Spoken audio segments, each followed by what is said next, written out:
Yes, Siri. Siri. Yay. Mabo, Papa Kumarika, Maba. Mami Kumarika, what the? Let's sing young quay here. That's a comparable. And Papa, I take away on. Aquaji, and Yasan get to a butcher for you. And run away. Lay a cook, no fanta, and I'm a fly. And your bottle crown film. Yet, Mufasa feeding, mammy. Now we're watching fried rice. The document is a document be shared so. She told me that it's the first feeding him. Now we made the palm. You see, rose bread was the day. And I'm just sharing my bag, man, my card. Fuck home. Miss Sausage about coca. You know, some good work. And some budget. And some come on board. Make the cup of brown. So I'm having a cup of milk. No smart in a medjib. Quite yeah, would you be a jibby, a chubby be a jibby? Where's our deep? You can find the corner of the aband. A chum used to a humbug mouth. And then, you know, too good. You don't know. Eh, how would you for yet yet? Monte. Jacket Walibi. You.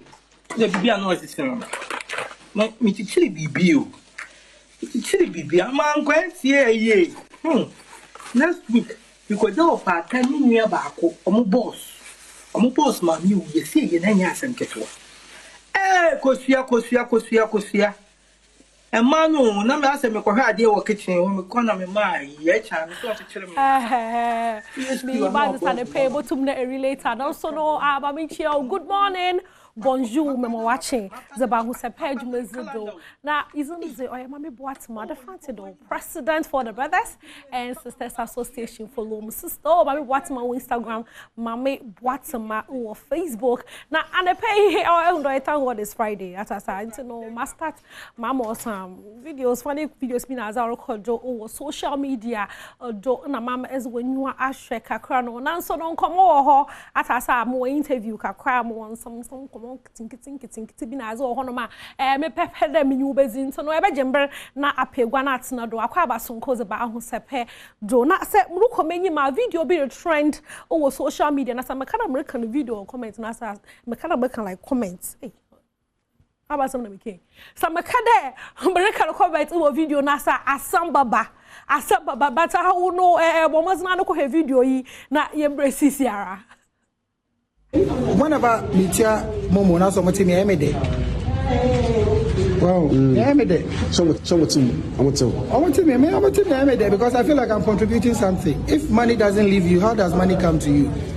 Understand? And so I mean maybe I want to be emede because I feel like I'm contributing something to the country and it has nothing to do.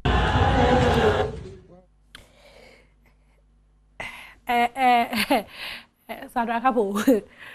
Mopocho Nabutala once and more video nibium. Another one because I'm confused.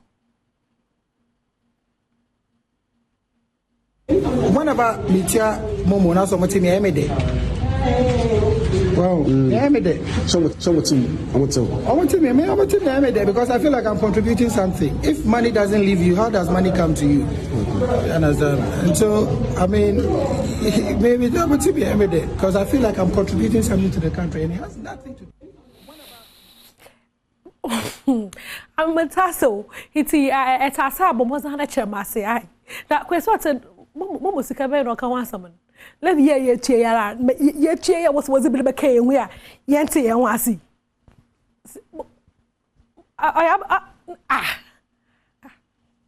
Quasi Watson.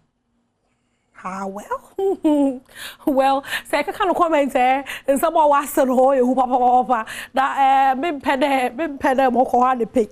The Benya Samanda Friday, what may you feel in coffee?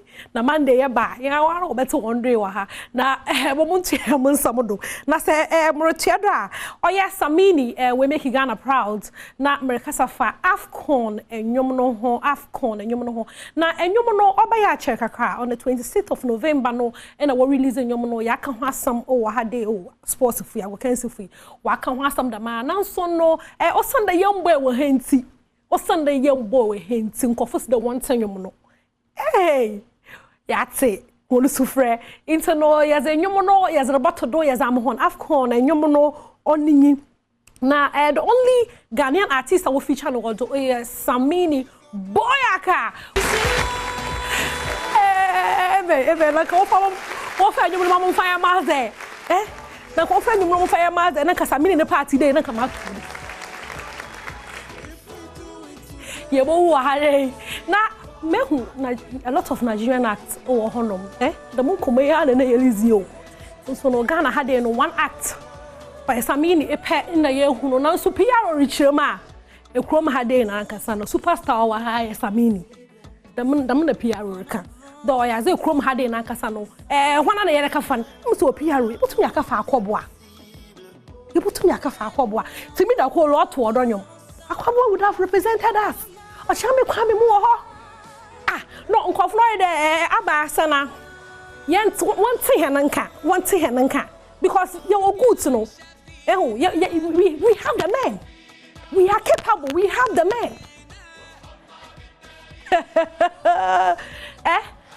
this year so was saying na cap na wa for one act but one show most menum no wo do baby Samini part one show most menum no o change enum na sister ho na kakana no na chada Ghana act no memo wonye ni zago ye too much na enda no na abasa na rebi some question bi the ekrom ha dey no we hu dey nkofuru jiwanyo papa ihyen nska na yenyi another shelo nkodo because ye hu na nkofuru bakrom ha dey pa enda no ye chance on a video a chance or American rapper wa bakrom ha dey original nyua na nyana kote na yehu Vicky Mensa na so oye Ghanaian American rapper yehu no krom hade ya origin wona nyua da mara so na do yehu da na so otena company mu bi enti no chance ba Ghana no kubemu nsu no re chill nki you know dem kubemu nsu wo pay na so woze straw bi shane side na umbrella bi sida into monto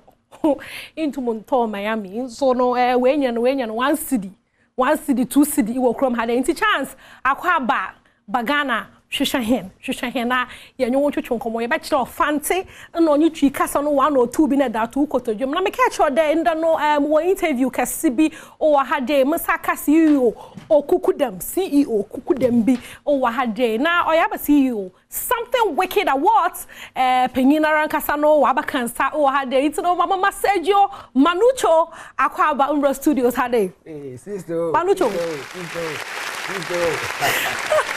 Manucho Aquaba. Fantastic, sister. Okay, now first TV, you know, for a shell power, not Usika Sugoma. Usika Kum. Oh, me fortunate, Kakra.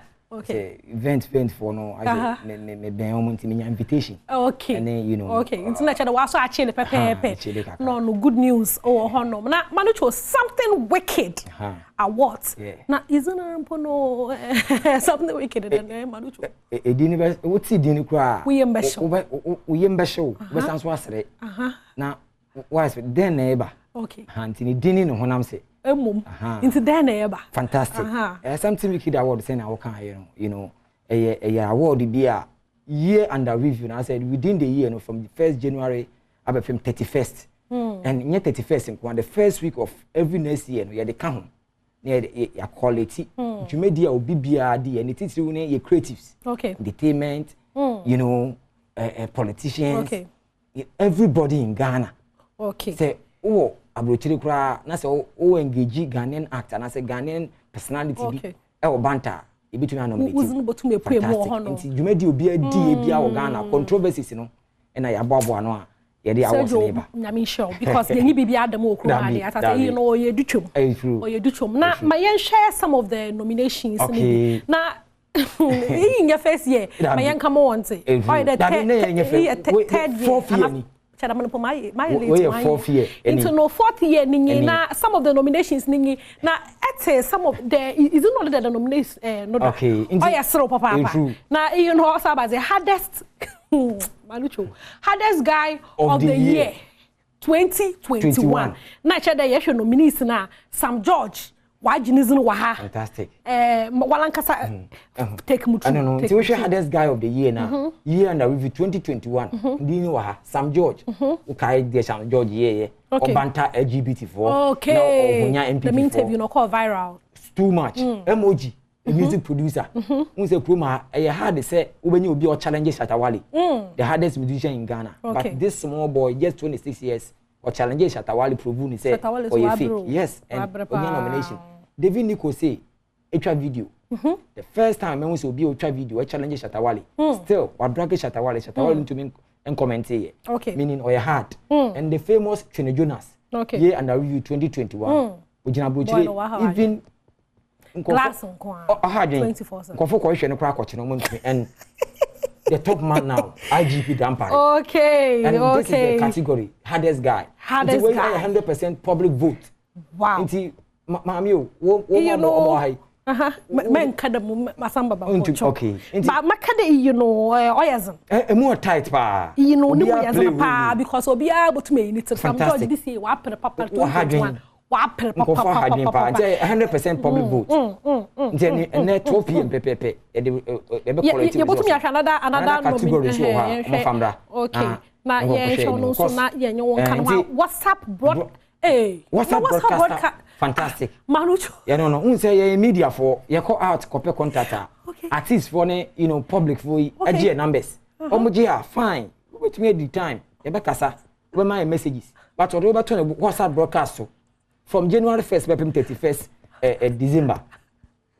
Ono chat you, send no broadcast message. Okay. Then obe disable sa untumi na. One more data. And your data. Baby, omo be for data and send. And up to now omo say wadwen sa. And Papi 55. They baby all your send message. I'm back again. Papi, where did you go? I'm back again. Okay. Papi enya nomination. Me want contact. Manucho, what's your agent? What's your agent? Dope Nation ka ho. Keche ka ho. Dope Nation me no ya adwo. Hoso me no ya. Dope Nation. Hoso me no ya adwo. Omo no be send no manager so be send no. Omo kunyan. Omo to data so my so omo fata nomination. Article 1 floating. Algezi and Osha, you know, omo deserve nomination. Okay. Na Keche mo is na Andrew na Joshua no. Joshua no. Itaye. Ma mi no Joshua no hard win pa. Andrew na ya no dey abefem ba. These are some of the nominations. Now, this year, no, one nominations, no categories, no. One controversial. Okay.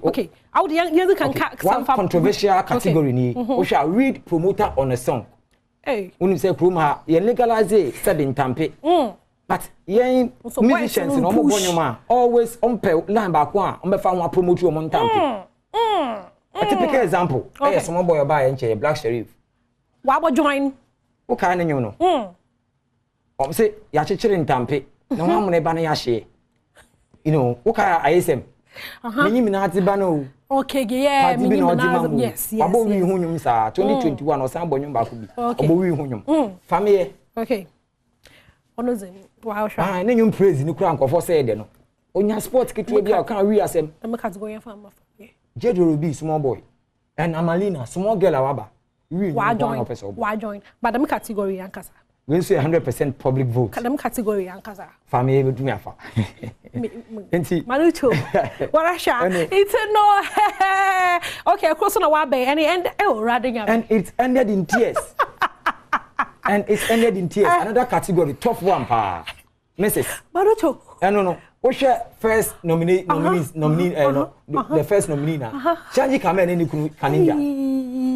Omudi finishing in here. Marriage collapse. Brohaha. And unim time mo wale I say obi akra yan for Ghana hada. But any 2 years kra. It ended in tears. It's management. Any board net na say no. Qualify so be wem. No about teacher kojo. Or a professional teacher. GS a man in krata. Brage sa challenge GS. Couple of years ago ya sake no. Nejuma no I ended in tears. We are not mocking them but name see within the year. Something wicked. Awards. Inti Mrs. Enya Brokra, you live or Hit FM. Onya some kakra. And you live or Hit FM. Now one more perform. Oh, you matter the Benna boy. Benna boy perform when you Shatawale perform. You so me no na ye banta no. Ye ne o makasa. omo gina one stage so for the first time after omo beef no omo gina stage so perform okay nti Burna Boy ba Sarkodie be perform Stone Boy perform name them something wicked awards and yeah the details in the one category so ha say o share ha say Casa by Heart personality of the year aha na tie for enansa ahwefo ntie ni pa Casa by Heart personality of the year oni say your personalities no stars no omudu baby omo ka so nko ane oga ogina na so onya airtime bia na okakasa bia onya social media yes you monitor nya kasa bia na obekanya ho adi Sarkodie the first guy onya nomination okay abra Sarkodie ka say ono ne maame kro mfa ne phone call no what say hu ni say Casa by Heart unka sa o maame utumpa public domain ka tell so o maame kro mfa ne call come on Sarkodie ahoma so ben no eno no ebobubu na enwe okay el mina po ni interview o grantee e wa ho sepe nti magwan maninya nomination no no my ebo so ma ho sepe my ebo so ma iyo Osmosis Laba iya nomination okay the infamous quote ma DJ bia mbo nyum dada bi that was you know loose talk Casa by Heart okay abrochire kura artist ni perform ya obobom old songs no asamba public ojo oba problem be ka kire say oyege and Ghana so okay so admit say oyege ya you show only 2 that was Casa by Heart yes. And the last one Stone Boy okay and I know the two social media say onye obi nya asem na tanfo no okay ne tan on person ne tanfo ene obi ane na danfo be ya danfo fantastic ba ho kakra menye na ya adwen kakra ma so fam show Casa by Heart me de be show Mrs. Mrs. Anya agro plus something wicked awards. Something wicked awards. Performing. Enufei at 7. A live band nko no miming. Burna Boy Odugu town or performing live. Nti enyumre anya agro. And the girl in town Jackie. Or for acting and international actor. Nti Mrs. Anya agro. Oshan ho. Oshan ho. Na artist awada this year no me who artist awada. Artist awada. One more interest. Ampa e wo ho. Yeah, surprise package. See I modify category ni name. You're moving from artist award to for the vanishing. Vanished artist of the year 2021. Now, one nominees no. Nominees. Ovi. Enya nomination. Okay, Master Kelvin Boy. Ishon. Enya bi. Kelvin Boy. Eka ho. Yeah. When I'm 17. Yeah. The surprise package in 7 p.m. Our Hit FM. Hey, Empedebe miss something wicked awards. Our Hit FM at 7 p.m. Maybe tune in. Frequency ni ai 103.9 ayo enti misra untumi nche Hit FM no wo baby a won so betumi ahwe on Facebook you streaming in live virtual team Sergio Manucho is CEO for Something Wicked Awards me that's papa there enyam atwetwe nkomo na baby a medu no membre no ori ayembre another wayembre into no mapomos na na macromizins ma me boatma the Fantador president for the Brothers and Sisters Association na aja groja ni video bi na lankasa lukotwe ne nchi na lubone ne nchi no waye ncheche mu kakra nti no